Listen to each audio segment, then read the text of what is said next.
I fell for the cozy atmosphere more than anything else. 4 hours left of reading before we hit 24 hours of reading. Predilection for profanity. Fern has left me in that mood. Kept me wide awake at night, which helped me accrue additional hours of reading time. All children except one grew up. Hey guys, welcome back to our channel. If you're new here, hi, my name is Anshula, and today I am challenging myself to read for 24 hours. I'll be breathing in stories, talking about books, and hearing narrator after narrator in hopes to read more this year. My reading trajectory has definitely gone down over the past couple years, but this year we are going to fix that. I am not going to procrastinate until the end of the year and frantically try to catch up on my reading goal. It's 2024 and I want to read more starting in January. I'm not going to be reading for 24 hours straight. I need to sleep. After 3 a.m. I am a truly unhinged person, and I don't want to subject you to that. I have tried reading for 24 hours consecutively a few times in the past, but once I get to the early morning hours, I see words, but they don't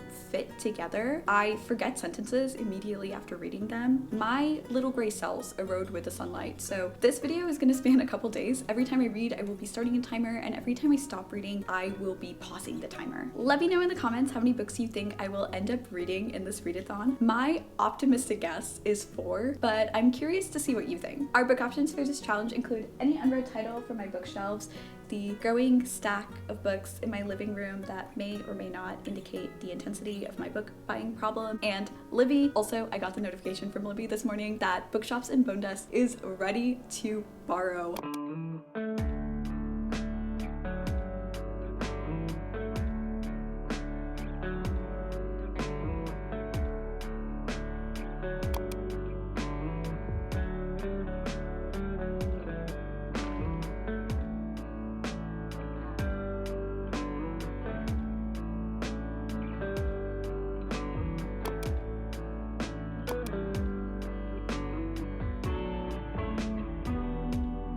I've read for about 3 hours so far. It is past 11 o'clock and I started this readathon around 2 p.m. So I've read for about a third of the time since then, which is pretty good considering I just went about my day as usual. Today was a very typical boring Saturday in my life. I planned our meals for the week, picked up groceries, dropped off some library books. The branch library that my partner and I previously hauled our books from was closed, so we drove to the main branch. We cleaned up our apartment, and every time I ran an errand and had to stop listening to the audiobook, I paused the timer. Bookshops and Bonedust added laughs, smiles, and sweetness to the natural pauses and silence in a very mundane day. This is the prequel to Travis Baldry's cozy fantasy hit Legends and Lattes, which is one of my favorite books of 2023. Now, I usually don't gravitate towards prequel novels. I like reading about characters who widen their mindsets and mature in their actions. And my personal gripe with prequels is that there is a tendency for characterization to fall flat because the big action or event that pushes for a character's growth hasn't happened yet. But I still wanted to listen to Bookshops and Bonedust in particular because I fell for the cozy atmosphere in Legends and Lattes more than anything else. So far, Bookshops and Bonedust has more action than Legends and Lattes. The plot feels more developed, but it still has the silky comfort of the original novel. Viv, an orc and a mercenary by trade, is injured and ends up in a little beach town where she is supposed to take time to recover. She explores the town and stumbles across a bookshop. Viv isn't accustomed to books, but with the help of a bookseller, Fern, a ratkin with a predilection for profanity, Viv becomes a reader. Listening to Viv slowly become invested in stories has been an absolute delight. The bookshop atmosphere and the convivial conversations about books that are unique to Viv's world are incredibly charming. I'll hopefully finish this book tomorrow. Sundays are my meal prep day, so I spend most of Sunday cooking. Usually I have Selena and Chef running in the background, but tomorrow we will listen to Bookshops and Bonedust instead. I finished Bookshops and Bonedust. Listening to the audiobook took 7 hours and 30 minutes. I set the speed to 1.15 and I enjoyed this book. I didn't love it as much as Legends and Lattes since Viv hasn't chosen to smooth and soften the edges of her life yet. There was more time spent on the plot, but not enough time for me to feel like the plot was fully developed. The ending with the necromancer, I'm not going to spoil anything, felt like something I've seen before in a Scooby-Doo episode, and unfortunately my heart wasn't constant fluttering over the romance because I know this relationship is temporary and Viv is going to meet someone she loves more fiercely than Melee. But I also love the scenes where Bookshops and Bonedust reintroduces the ideas of a blind date with a book and author signings in a book club and all the little aspects of an indie bookshop that make it more personalized and community-centric. The parts of a bookshop that we come to expect are a true novelty for magical creatures. I also adored Merc. This little town felt alive. I could smell the seaside air and Fern's musty bookshop. The atmosphere alone is why I will probably pick up every book in this series. After finishing Bookshops and Bonedust, I want my next read to be a recommendation from a bookshop owner. Fern has left me in that mood. I have quite a few options on my shelf. Let's go with Eat the Mouth That Feeds You by Caribbean Fragosa. This short story collection was recommended to me by Bill Clark, who owns Literarity Bookshop in El Paso. Literarity is a tiny little bookstore in the corner of a strip mall that is mostly Bill and his wife Mary's personal collection, and the rest of the books are by local borderland authors. I don't know much about this particular collection, but I do remember him saying sometime back in 2022, which is the first time and the last time that I visited this bookstore, that I would really enjoy this book.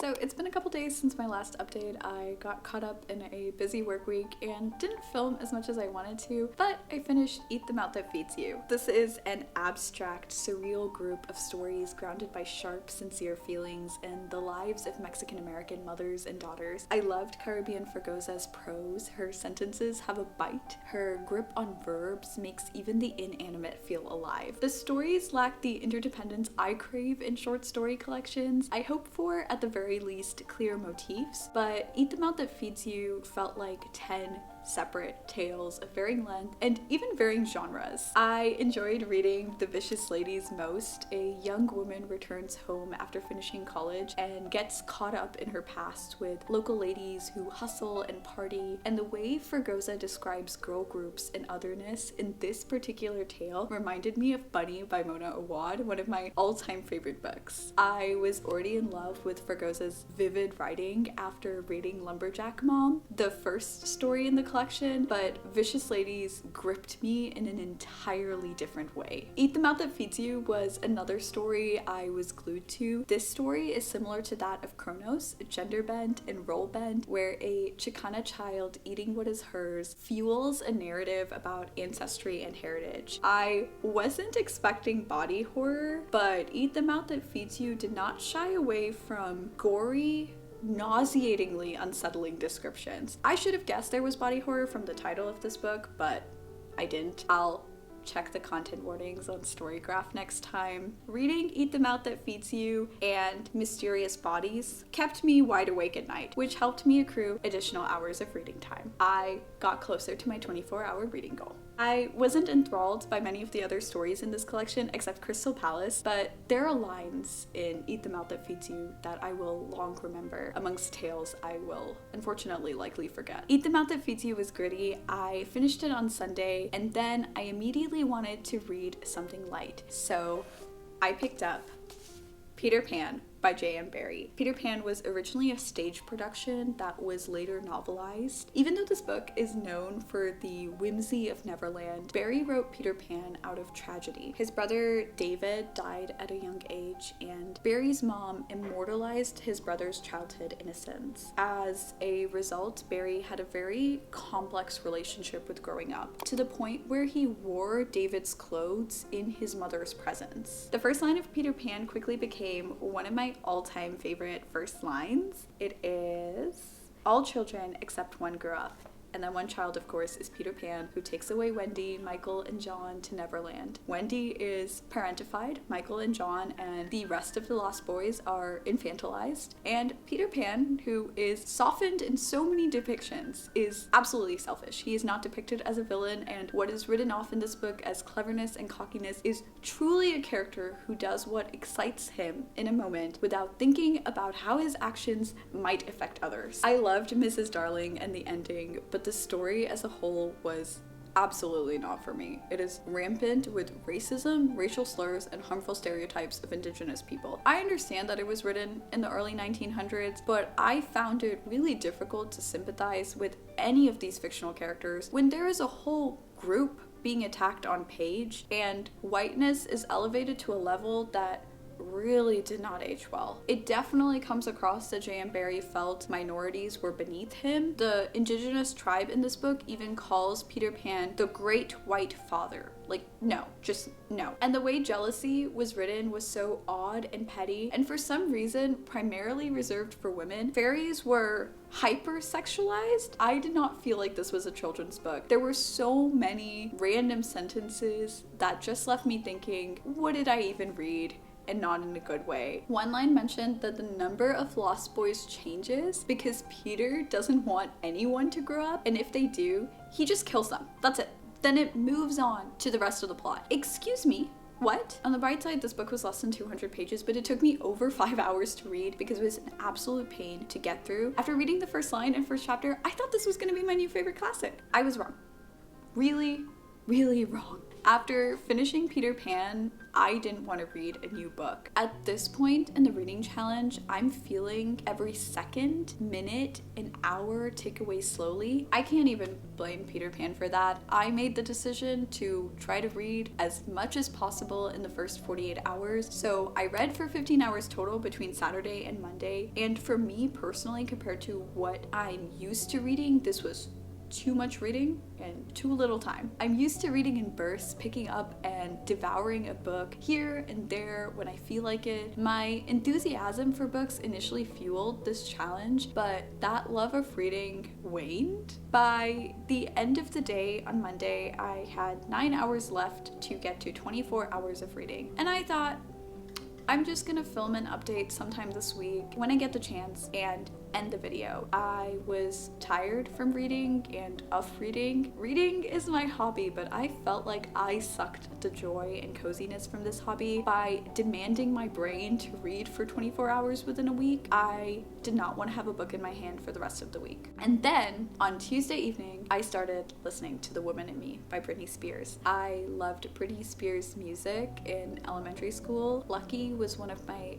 favorite songs in 2007. Circus was one of the first, it might have been the first, full instrumental pieces that I learned to play on the piano, so I have a soft spot for the instrumental version of that song too. Beyond her albums, I don't know much about Britney Spears' career or the Free Britney movement, but I'm curious, and it's been eye-opening to hear her story not through the lens of the media. The Woman in Me doesn't truly feel like Britney's own voice at this moment, but I think she's still finding her voice, and that's gonna take time and healing. According to the New York Times, The Woman in Me had 3 primary collaborators and ghostwriters, so this book is cohesive and short. The initial part that I just finished listening to was all about Spears' childhood and adolescent years. She later delves into relationships that wore her down and the deluge of paparazzi that obsessively followed her and the boundaries the paparazzi crossed for their own personal gain. She talks about her relationship with motherhood, what her sons mean to her, and what family means to her. And the moment where she ends up in the conservatorship has truly horrific undertones, and it was absolutely chilling to hear her father say, "I'm Britney Spears now." From what I understand, a conservatorship is where a conservator is appointed in a guardian-like capacity to help an individual manage their finances and physical care. Britney's father decided he was going to be her conservator. Once she was in the conservatorship, she couldn't decide anything in her day-to-day, like not even what meals she wanted to eat. Usually a conservatorship is for a person who is unable to make decisions for themselves, like someone who is struggling with dementia or psychosis. But Spears' story shows how a conservatorship can be exploited. It's really unfortunate that someone who has the smarts to dance and perform and record an album was treated like an infant for such a long time. I'll hopefully finish this audiobook before the end of the readathon. I have 4 hours left of reading before we hit 24 hours of reading.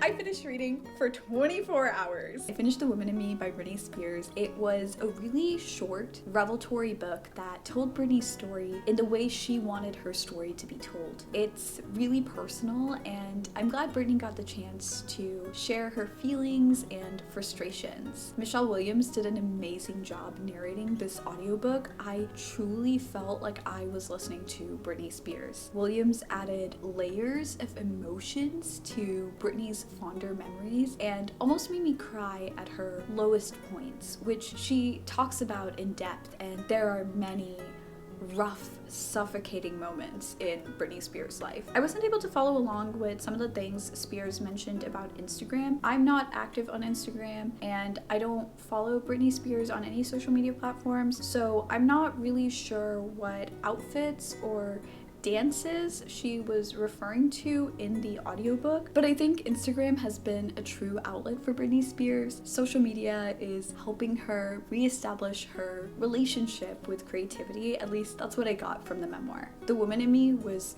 a short but heavy book. I try to switch back and forth between heavier reads and lighter reads. So the next book I slid off my shelf was Vera Wong's Unsolicited Advice for Murderers. This cozy mystery already has me laughing. Vera Wong is an old lady who runs a Chinese tea shop, and in classic cozy mystery fashion, someone ends up dead in her shop, and Vera decides to be nosy to a level I have never seen before in a cozy mystery. This book really embraces Vera crossing boundaries to help the police and solve the mystery.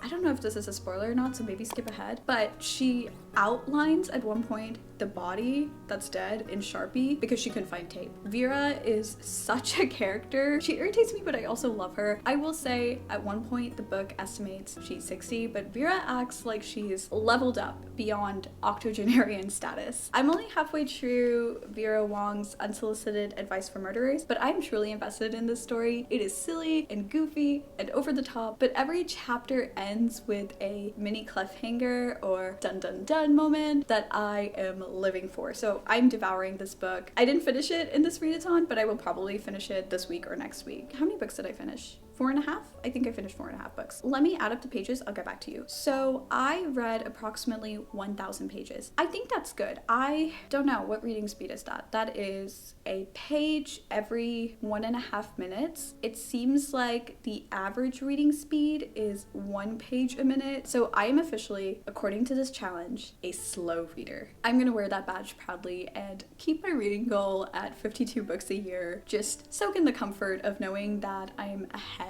on this goal and use the extra time, which is now weeks, that I've built in for myself to read some of the biggest books on my bookshelf. That is the end of this reading challenge. Let me know in the comments below how you would approach a 24-hour reading challenge. Although I feel like I made a few right decisions, like splitting this readathon over multiple days and using a stopwatch instead of a timer to make this readathon feel more like a done list instead of a to-do list, there's a lot more that I could do to modify or adjust my approach. I'd love to hear your thoughts, and if you've read any of these books or plan to, we can chat about that too. Thank you so much for watching. Bye guys!